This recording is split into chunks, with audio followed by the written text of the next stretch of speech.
Well, hi. Welcome in. Good morning. Yeah, I'm here to get my lipstick.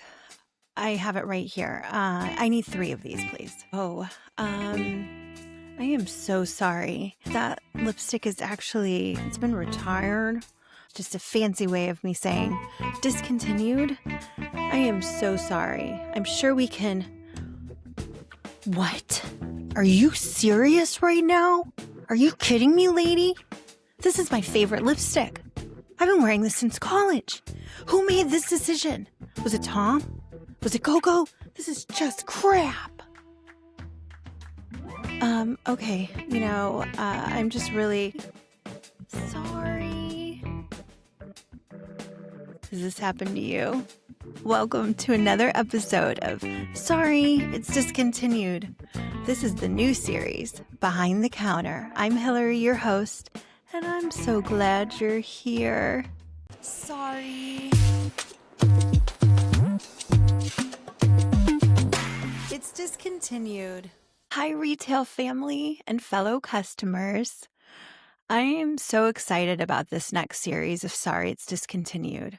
I'm so thankful I was able to interview 10 incredible people and really just sit down with them and talk about their experiences and being in this industry. But I really want to start getting into the heart of retail and what we deal with working in retail as style advisors, beauty advisors.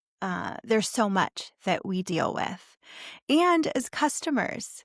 Plus, when you work in this industry, you notice a lot more, especially about customer service, than you would if you didn't. But that said, we're all learning and growing, and I just want to start talking about what those experiences are for all of us. So today we are talking about the discontinued lipstick. Yes, this is something that working in the beauty industry and working behind a counter, but also a fellow lipstick lover, I have experienced this firsthand. And I really want to talk about all the experiences that come with the discontinued lipstick and how lipstick, it's so personal and it can mean so much to someone.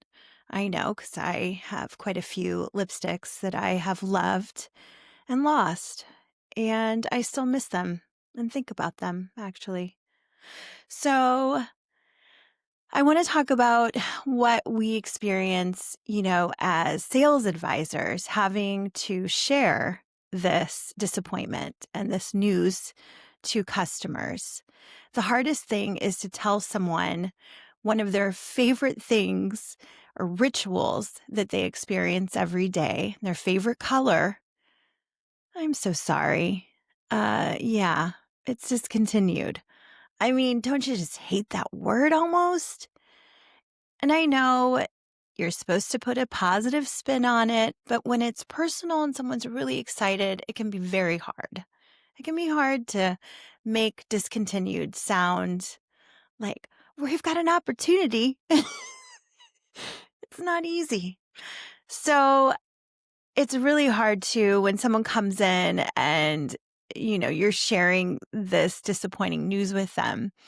They're just very upset and you get the brunt of it, or they don't know what to do. And it seems like such a small thing. It's just a lipstick, right? Like, no, people come in and they get really upset. Lipsticks, foundations, these are loyalty products. These are products that people look forward to having in their makeup bag, in their makeup drawer, that they know it's going to be there.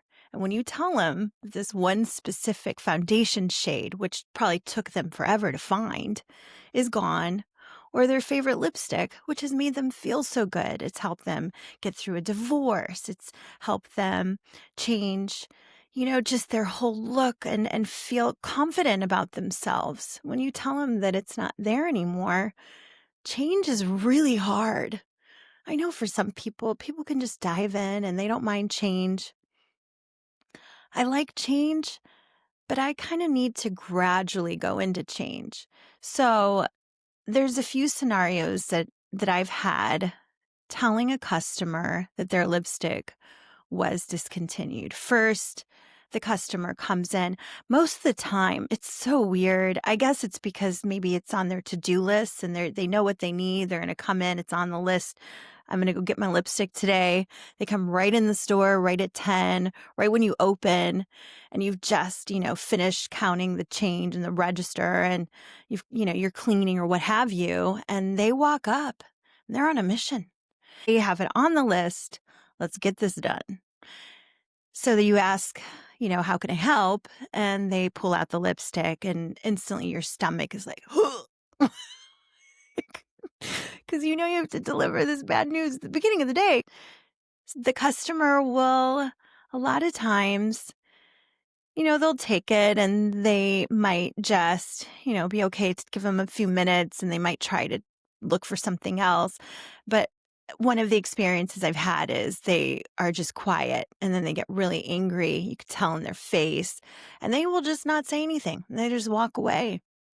And then that's really awkward because you're like, you don't know if you should say goodbye. And then it just sounds like you're being mean. Like, goodbye, have a good day. I'm so sorry. And then, you just feel bad. So then they leave. A lot of times that customer will come back because they think that I'm not knowledgeable or, not that it's personal, but they don't believe me. And they'll come back to the counter. And I've had it where a customer will come back to the counter and I'm there and they've avoided me and they've gone to my associate or my friend and they're asking for the same color. And they are delivered the same news. And then you try not to look because you're like, well, I don't want it to be like, yeah, I told you so, lady. Why didn't you listen the first time? No, I don't want it to be like that because that's just mean. The worst, though, is when they come in and then the associate doesn't know and you haven't had a chance to tell them. And then they give that client a little bit of hope. Let me go check the drawer. Hold on, Barbara. I'll be right back. They go in and they look in the drawer and of course it's not there. And then they ask, no, I'm sorry, it's discontinued.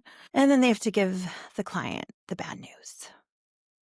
So that can suck.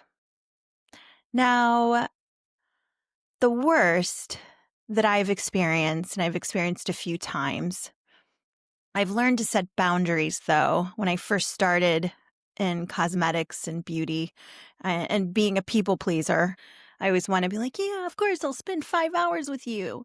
But I've learned client comes in, customer is disappointed about the discontinued lipstick. A lot of times we don't have the replacement color or what have you. You end up going to other brands and you show the client other options. You want to be positive. There are some vaguely similar lipsticks at these other brands. Let's go look. Let's walk around. Let's try it. I will make swatches on a face chart or piece of paper, label it. I will put the tape over the lipstick swatches, and they have these colors to reference. And I've spent like hours walking around looking for shades because I just feel bad. And you feel guilty because this client is clearly just very disappointed and upset. And then they don't buy anything because the truth is a lot of times, 9 out of 10, they are so set on that color and it's so psychological too, that they just think, oh, there's other possibilities. I'm going to try to find it. Hard for them to take your word for it. I mean, maybe they can order it online, get it on eBay for double the price, but a lot of times that will happen and you spend all this time with this one client trying to find one lipstick that's vaguely similar, and then they don't even end up buying anything. So I have learned that it's okay to say no, to be very helpful and understanding because it is very disappointing. But to say, you know what, I don't think that we're able to find anything, but if you want to continue to look, here's my card and, you can connect with me anytime. But these are one of few stories that happen. I have been yelled at before. I have been cussed out before over a lipstick. I know. It sounds crazy, but people take it very personally when it comes to makeup. Or they're just having a really shitty day and that's just the icing on the cake. Like, look, lady.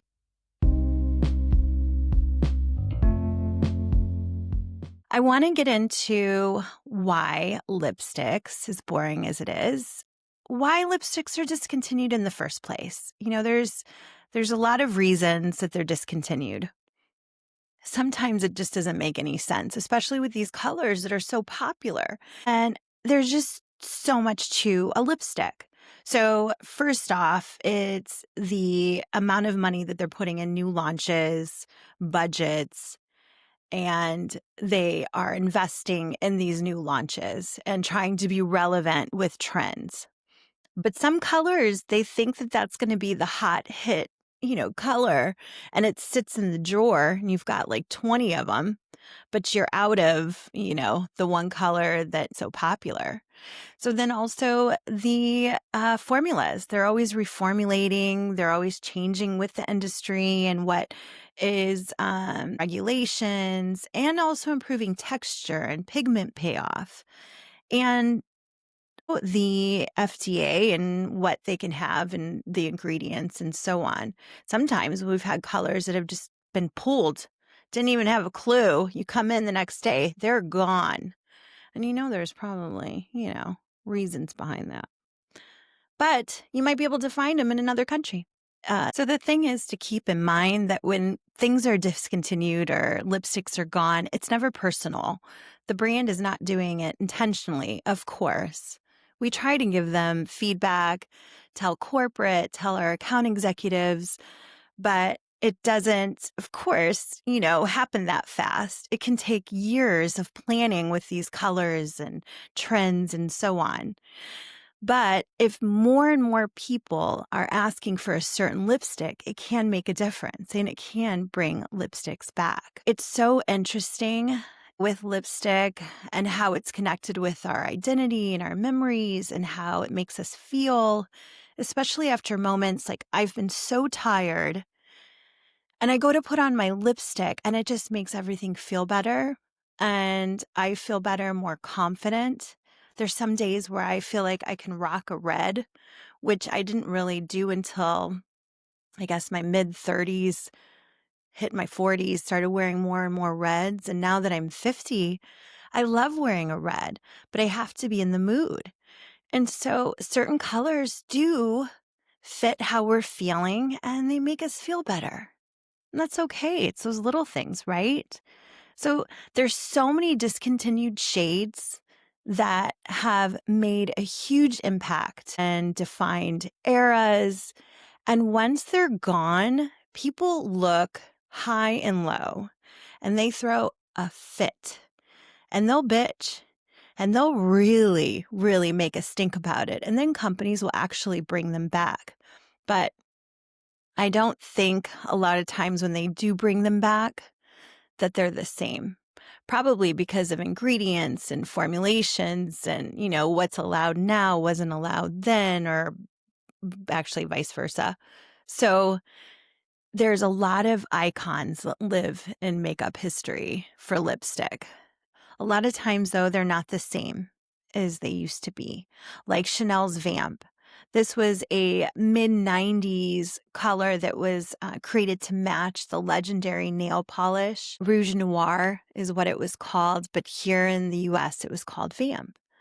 And this was after Karl Lagerfeld had requested a dark shade that would pop in black and white photography. And it resulted in a deep, like blackened red plum, really beautiful.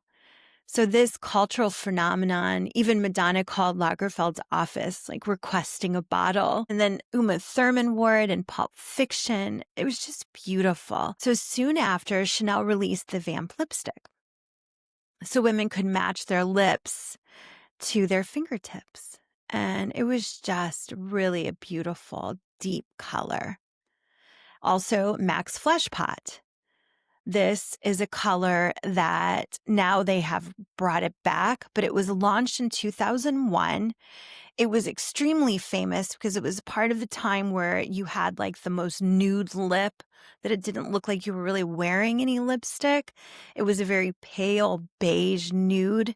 And at the time, that was really popular because, you pair it with a really beautiful smoky eye. And that color it took off. But then it just kind of disappeared. A lot of people went crazy. They were trying to find it. The rumor is that it was only in the Max Pro palette. And then they actually relaunched it in 2024, but it's not the same shade. A lot of people talk about how it's so different, but it caused this crazy stir and everybody was looking for it. They were so upset. I even had a friend, actually, we're going to call him 180. And 180 has told me stories about Fleshpot and how he has looked for this lipstick. Okay, so let's talk about Tom Ford. Tom Ford has had so many lipsticks that have been retired or discontinued, and they are cult casualties, really. So when he launched his lipstick collection in 2010, it was like revolutionary. Everybody was just in love with these colors. They weren't just lipsticks. They were really like beautiful little pieces of luxury, just like with Chanel and their little tiny baby double C's inside the cap. The detail was amazing. So when you get a Tom Ford lipstick, or when you first bought them in 2010, everybody was just freaking out because the packaging was so beautiful. You open the lipstick and the mechanism to turn the lipstick, it was like spared no expense. You wouldn't hear a click. It was just smooth, very rich, creamy, kind of chocolatey texture. So, but a lot of these colors were discontinued and retired. And some of the most popular ones, like Sebastian, a gray taupe nude, Twist of Fate, which was kind of a terracotta color, Julian, which was a romantic soft rose pink. For me personally, it was Paper Doll. I loved it so much. I've talked about it on past episodes, but I still wear it. I have it too, but it's old and it kind of smells, but I still love it. And then also Blush Nude. It was one of the lipsticks that I personally bought, and it was the most I'd ever spent on a lipstick, and I loved it.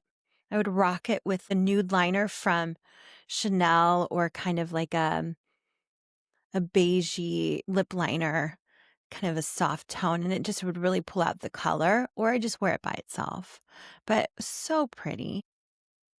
Other really popular losses, Revlon, Cherries in the Snow. I think my mom, she wore this color, but it's still sold today. It's not the same if you look at previous colors, but it was a cool tone, kind of a post-war red, very iconic. MAC, Candy Yum Yum, Moxie, the 3N, they are just fleeting returns. And it just really probably just pissed people off more than it helped, because, you get a little taste and then they're gone. Urban Decay, Oil Slick and Bruise, grunge area staples. Or what about Revlon's Naked Pink? It was the Magda shade, and There's Something About Mary. Okay, what about Chanel Folio? Angelina Jolie's favorite 90s nude. It sold out instantly.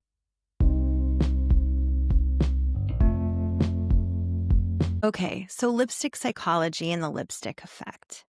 It's a real thing. There's a lot of studies out there about the psychology of lipstick and how all of these changes, it makes a huge difference.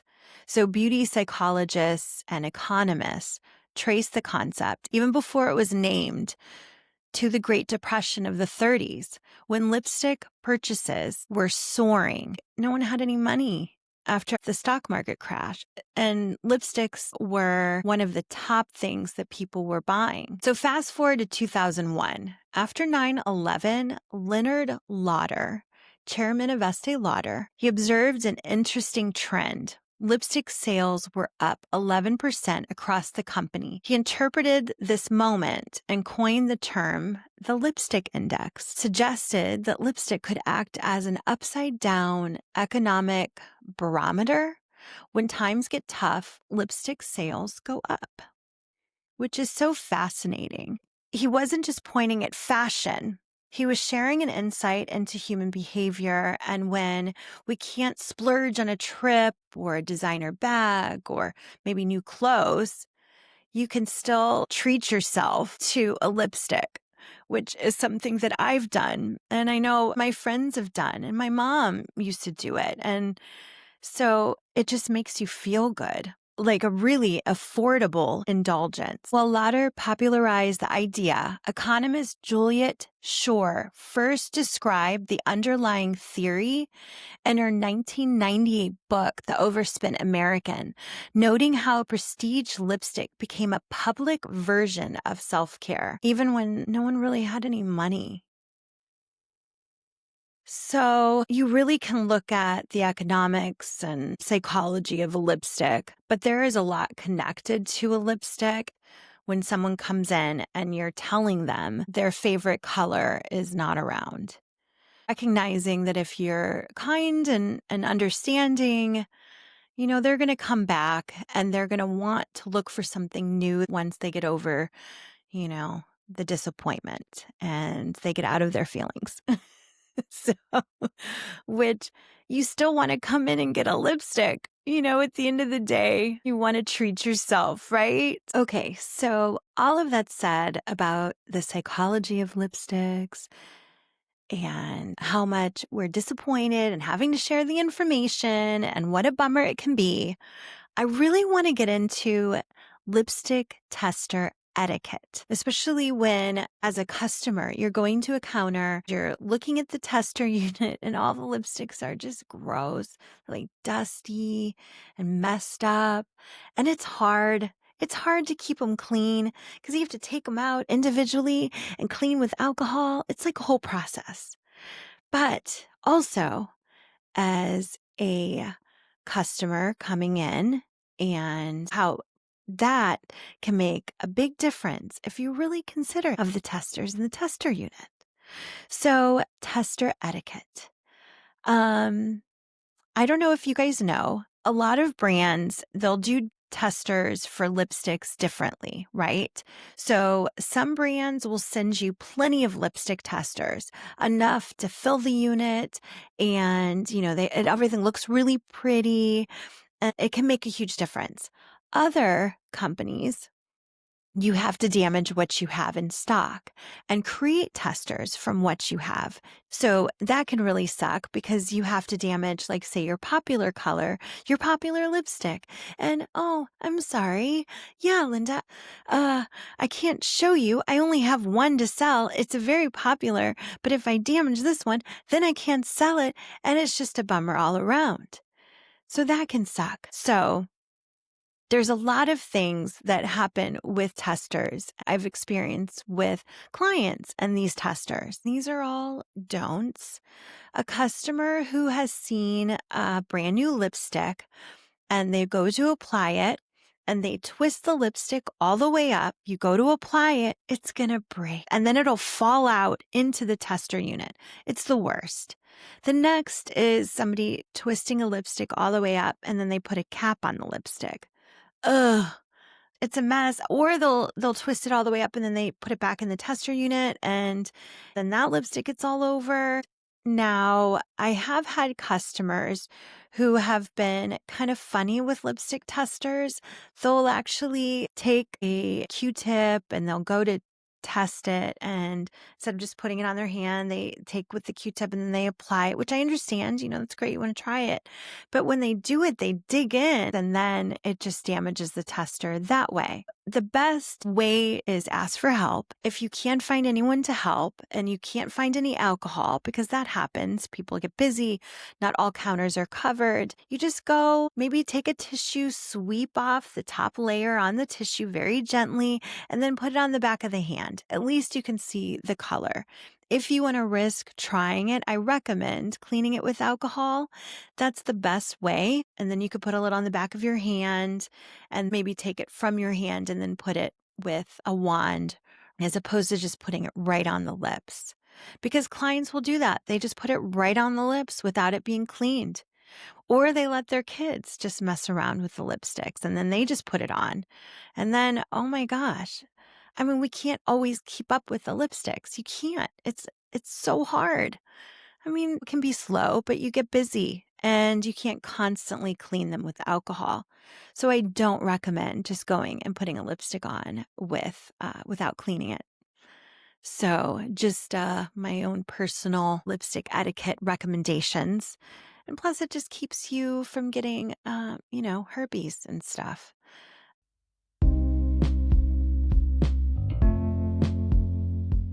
Now, I do have some funny stories about lipstick testers. So, one crazy day, I was closing with two girlfriends, and we were talking about all of our weird stupid fantasies about lipstick testers.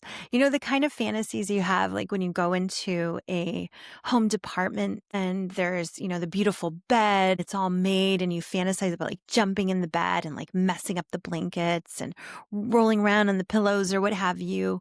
Or I've actually thought about like walking through the department where there's like glassware and like accidentally knocking something over because it's so pretty. Everything's like so perfectly put together. So, anyway, not that I would ever do those things, but, I've thought about it. And we were talking about our weird fantasies. And my two girlfriends were telling me they have thoughts about testers and lipsticks. My one girlfriend, her thought was, oh, the wax looks so pretty on a brand new tester that you almost like want to bite it because it just looks so pretty. And there actually have been customers that I've heard, I've never witnessed it, that have come and will bite a tester, a lipstick tester in a unit, take it out and then they bite it if it's like brand new. Just like a weird lipstick fetish, I guess. So she had this idea of biting it. My other girlfriend, she liked the idea of like smushing it like a squishy stress ball.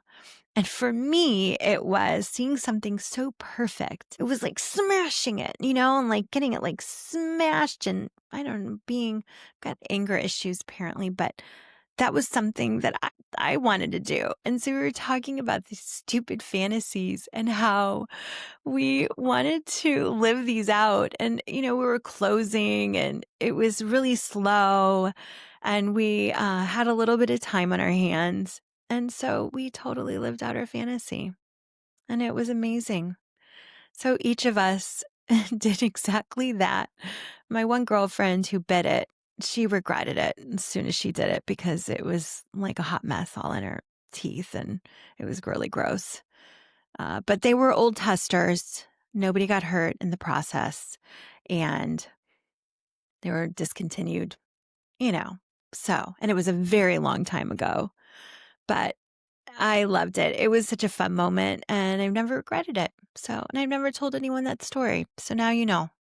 But back to lipsticks and testers and all of this emotional connection that we have to makeup, and especially when something is discontinued. I always want to be very understanding when somebody is disappointed and having to share the news that their lipstick is not around anymore, and really try to help them find something else because I get it. I can relate. I want to say that I am so thankful to all the customers who gave me a chance to really try and find them a lipstick and replace something that they really loved. But when you open yourself up to new possibilities, sometimes you find something better that makes you feel even better than the last one. Now, before I go, I want to thank you so much for spending time with me today. I know we all have stories, and if anybody wants to share a story with me, please do go to sorryitsdiscontinued.com and send me a message about your experience, about a favorite color that you miss, or a discontinued experience you had sharing that with a customer, or being on the other end as a customer and getting the disappointing news yourself. So you can let me know. Now, next week, I want to get into one of the hardest parts in retail, The morning meeting, how we're supposed to be inspired and motivated and ready to sell and hit those goals, but sometimes we leave feeling annoyed and frustrated and tired before the day has even begun. So, I'll be sharing my thoughts and experiences about morning meetings, and if you have a story or an experience you want to share or any comments, send me a message on sorryitsdiscontinued.com. I would love to hear it. So, until next week, thank you so much for having a seat with me, and I'll see you next time. All right, bye. Thank you so much for spending time with me behind the counter today.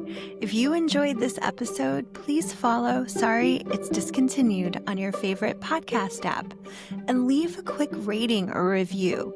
It really helps our retail family and fellow customers find the show. You can also connect with me on Instagram, TikTok, Facebook at Sorry It's Discontinued. And if you have your own behind-the-counter story, discontinued product heartbreak, or a beauty industry confession, your story, it might be featured in a future episode. You can send me a message at sorryitsdiscontinued.com. This podcast is independently produced and is not affiliated with any brands or companies mentioned. All stories and opinions shared are personal, reflecting the real-life experiences of those who've worked in this industry with heart and hustle. As always, thank you for being here. And remember, as cheesy as it sounds, a smile could truly brighten someone's day, whether you're behind the counter or in front of it. See you next time. Sorry. It's discontinued.